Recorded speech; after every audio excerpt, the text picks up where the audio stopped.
Guten Tag. Hier sind die Nachrichten für Deutschlernende vom 19. Dezember 2025. Diskriminierung bei Wohnungssuche. Fall vor Bundesgerichtshof.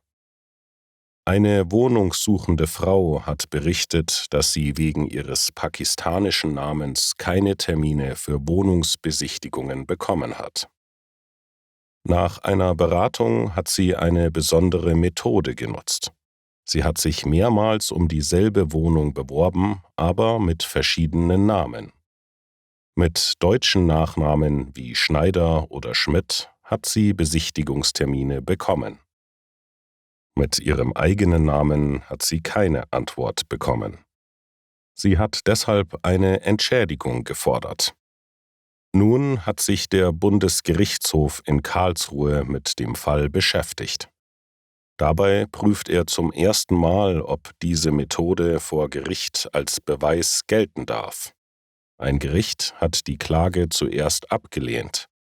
Ein höheres Gericht hat der Frau später 3.000 € zugesprochen.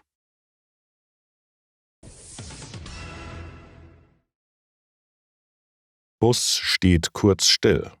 Fahrerin holt Döner in Trier. In Trier ist eine Busfahrerin an einer Haltestelle ausgestiegen, um sich einen Döner zu holen. Der Bus ist dabei kurz stehen geblieben. Fahrgäste mussten einige Minuten warten. Nach Angaben des SWR hat sich in der Umgebung auch ein kleiner Stau gebildet. Die Stadtwerke haben den Vorfall bestätigt und sich entschuldigt. Eine Sprecherin hat erklärt, dass die Fahrerin ihr Essen vorher bestellt hatte. Der Bus hat etwas mehr als 2 Minuten gehalten und ist mit einer kurzen Verspätung weitergefahren.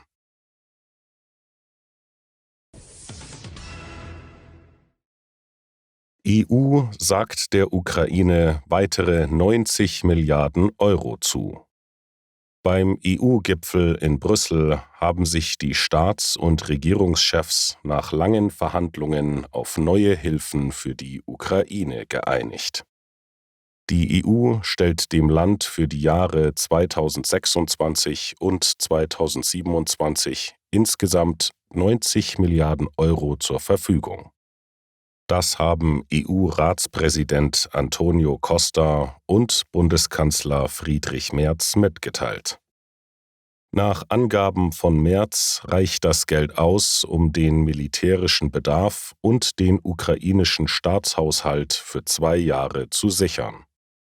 Es handelt sich um einen zinslosen Kredit. Die Rückzahlung soll erst erfolgen, wenn Russland Entschädigung zahlt. Auch eingefrorene russische Gelder waren Thema bei den Gesprächen. Wegen rechtlicher Probleme nutzt die EU sie vorerst nicht. Die Option bleibt aber offen, falls Russland keine Entschädigung zahlt. Das waren die Nachrichten für heute. Danke fürs Zuhören.